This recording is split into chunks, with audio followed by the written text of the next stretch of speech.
FPL double game week 33 top transfer targets. In today's video, we're going to have a look at who are the best players to buy for the upcoming double. Of course, 4 teams doubling, followed by a blank in game week 34, where the majority of you will be playing the free hit, but not all of you, I know. We'll be talking about Arsenal, we'll be talking about Crystal Palace, Aston Villa, and Man City with their double. We will be covering a few players who don't double as well. Of course, it feels like it is the biggest double game week of the season, so let's dive in at the best players you should be buying this week.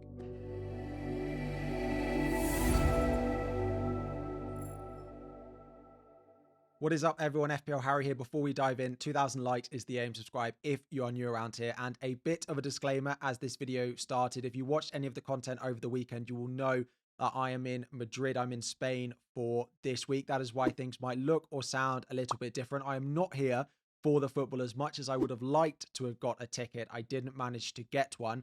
I was here anyway, and it was just by coincidence. It is starting to fill up a little bit with Arsenal fans. We're seeing them around the city. And then, of course, the amount of Madrid fans ready for that match on Wednesday evening as well. I'm also recording before the Aston Villa lineup is out on Tuesday evening. Of course, they play PSG. They are 3-1 down. We're expecting them to go out, but of course, there is the chance that they do turn it around. But I have to say that PSG team looked like quite a strong outfit. Now, diving in, we're actually going to start off by having a look at a few players that we need to discuss, I think, this week.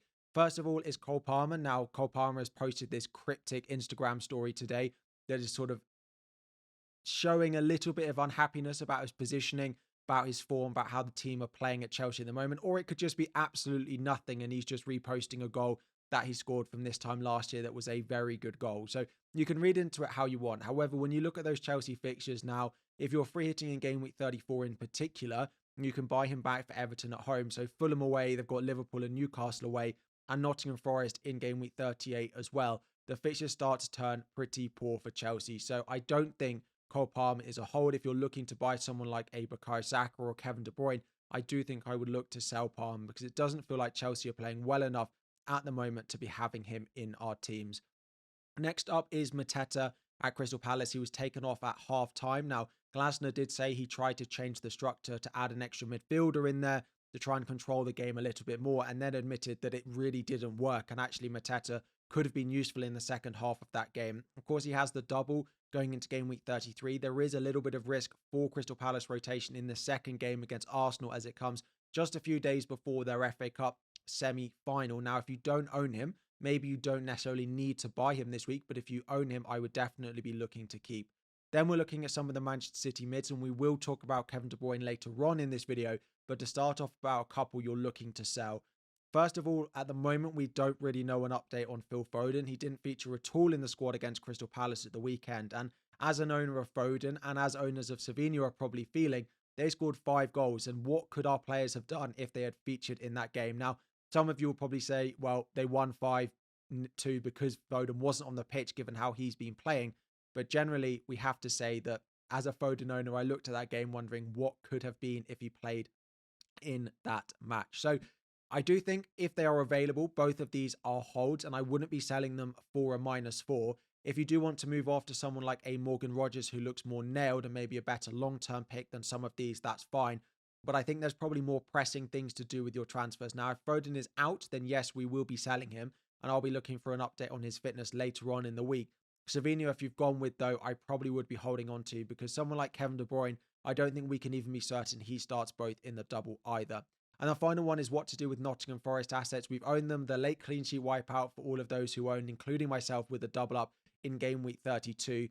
They do have one of the nicest run of fixtures between now and the end of the season, of course, starting with Spurs on Monday night, who knows what state they're going to be in after their European game on Thursday. I absolutely, despite a bit of frustration with them over the past couple of weeks, would be holding on to your Nottingham Forest assets going into game week 33, game week 34, particularly from game week 35 onwards. They do have a pretty nice run of fixtures. And actually, one of the other big things to discuss at the moment is Newcastle. So what should you be doing, particularly if you're on bench boost with some of the players? Should you be selling Isak to Watkins? Should you be selling Burn to someone like a Konza or a Connor Bradley? Should you be selling Murphy to someone like a Morgan Rogers as well? So, of course, this does include a few Aston Villa players in here. And as I said, I'm recording before the lineups have come out. Generally, I think Isak is a better long-term hold than Ollie Watkins. I'm not really sure that is a transfer that should be a priority. Now, if you do want to chase the double game week, then I do understand making this transfer, but I don't think I'd be looking to make it for a hit. It's also worth remembering that Aston Villa do play Champions League on Tuesday, then the double, and of course, an FA Cup semi-final over the weekend as well. So there is more risk of rotation. And especially if they were to stay in Europe, for example, that risk of rotation would continue into game week 35 as well. So I don't think I'd be going Watkins. Dan Burn, on the other hand, the fixtures for Newcastle between now and the end of the season do not look good from a defensive point of view. So I would be looking to sell him. I actually think I prefer Bradley away at Leicester over Konsa with the double. I know Konsa has the double and there's a chance he doubles in game week 36 as well. I just think that Connor Bradley is probably a better short-term buy over him. But if you want to play the fixtures, I would go with Konsa over Luca Dean. Now, there will be other defenders that you could look at like Saliba, like a Gavardi, or like a Munoz, which we'll talk about, but they're all slightly more expensive. And then we're moving into midfield. If you do have a Jacob Murphy, I would be looking to move him off. If you don't own a Morgan Rogers, it does feel like Jacob Murphy to Rogers is a transfer I do for free and probably for a minus for this week as well. Isak, as I said, I don't think I'd sell for a hit, and Dan Burn is probably not one you want for the long term. It's probably not worth a -4 this week, but it is probably a transfer I would be looking to do. Having a look at the fixture ticker now, starting off with those of you without the free hit in game week 34, so actually just playing between now and the end of the season.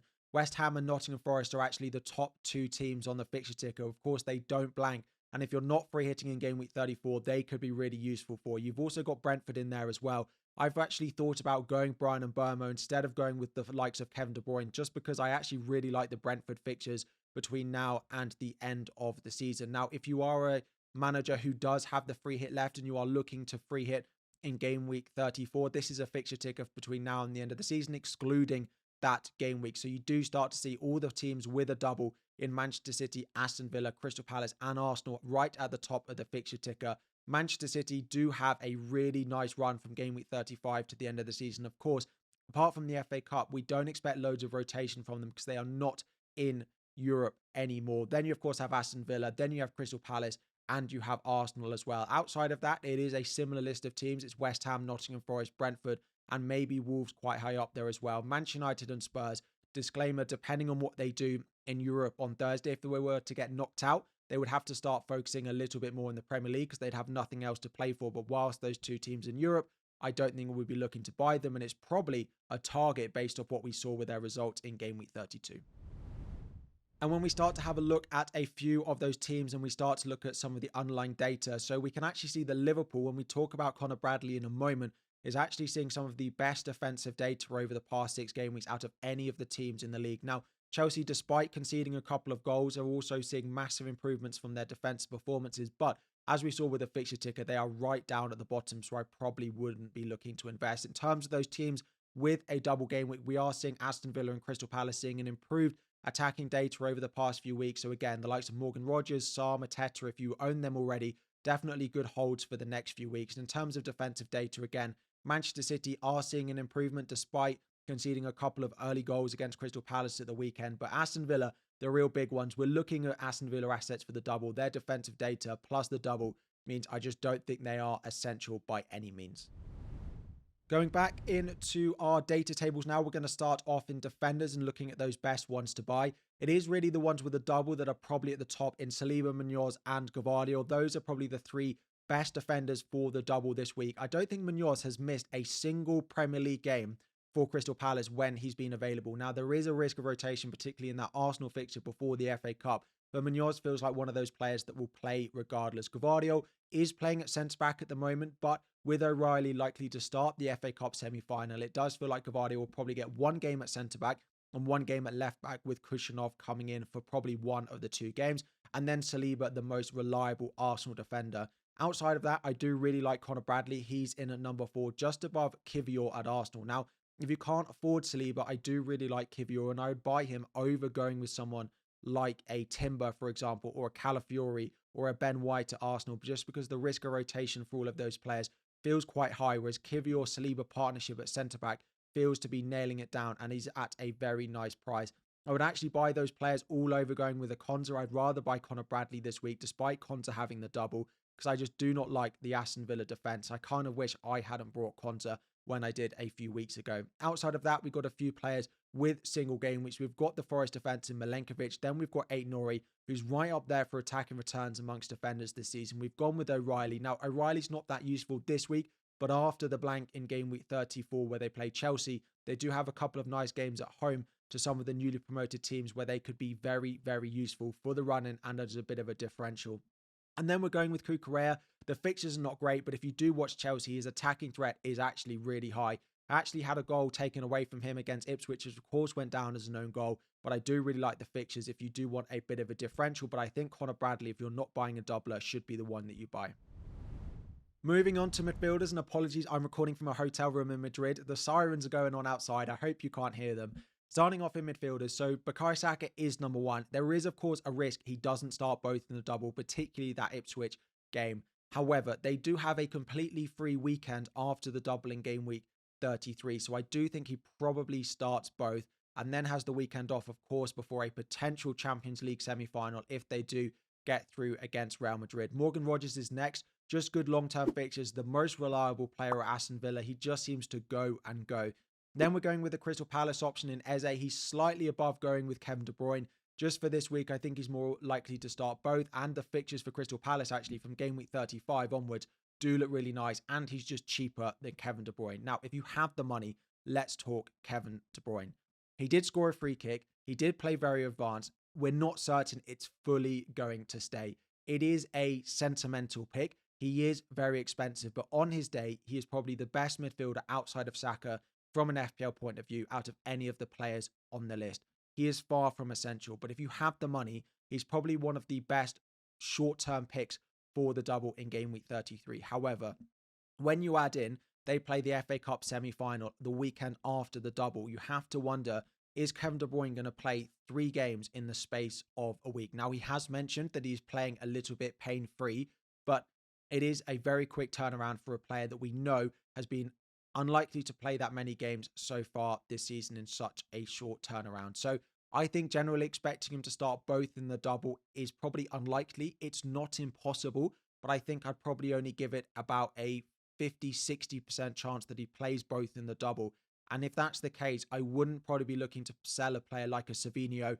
If Phil Foden is fit and available, I don't think I'd be looking to do that, because the minutes probably average out pretty similar when you add in the FA Cup game. However, if you do have a luxury transfer, you're on free hit. He feels like a great punt this week.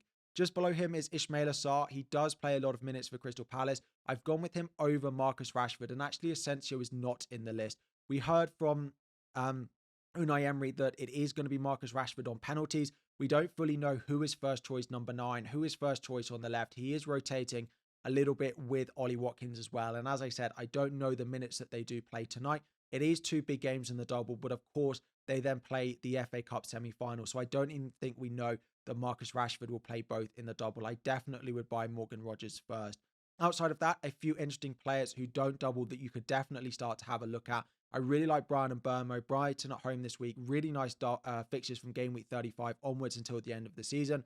Jared Bowen for a similar reason, but a better fixture this week with West Ham. A lot of you looking to buy them if you're on bench boost in game week 33, and a pretty nice run for the last few weeks of the season. Luis Diaz with Liverpool going pretty comfortably to the title. I would go with Bowen or Mbeumo over him. His minutes are not quite as secure, but he is playing very well recently and getting back in the attack and returns. And a bit of a differential, we've gone with Merino, but if Arsenal do beat Real Madrid and they're likely to stay in the Champions League, that risk of rotation will probably continue all the way to the end of the season, particularly in game week 35 as well. Similar with the players like Martinelli, similar with someone like Martin Odegaard as well. There does feel like a little bit of doubt with them.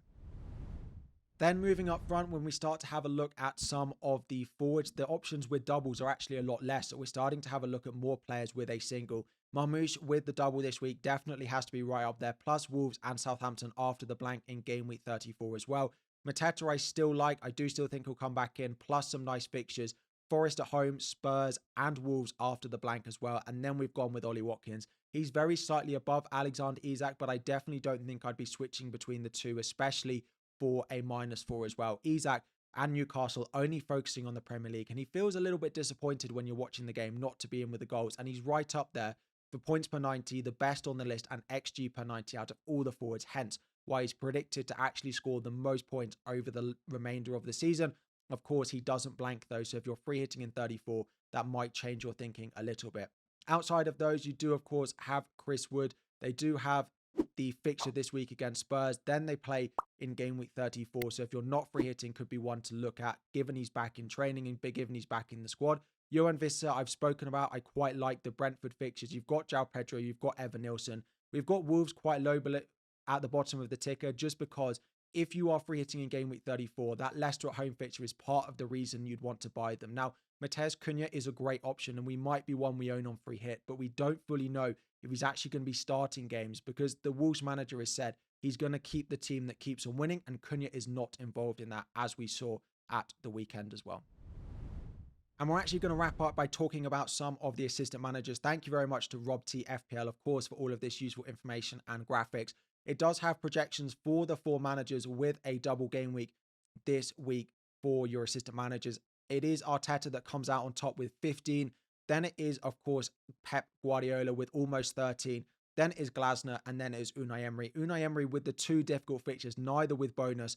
I really wouldn't be going with him this week. If you have Glasner, though, I don't think I'd be looking to swap. If you've gone with him, I probably would be sticking unless you don't have triple Arsenal and you want to go there. I do think Arteta is the best and the safest route. Glasner is probably the most exciting, but if you don't have triple Manchester City, you could, of course, go with Pep Guardiola as well. So hopefully players to discuss, players to buy across all positions and including assistant manager as well. If there are still players that I haven't discussed in this video, do drop them in the comments down below, and I will, of course, hopefully to include some of those in the videos later on this week as well. Any questions about your team in general, drop them all in the comments. If you're considering bench boost, you're not certain about chip strategy this week, leave all of those in the comments and I'll do my best to reply to them as well. Thank you all so much for watching. 2,000 likes is the aim. Subscribe if you're new around here, and I'll be back again very soon.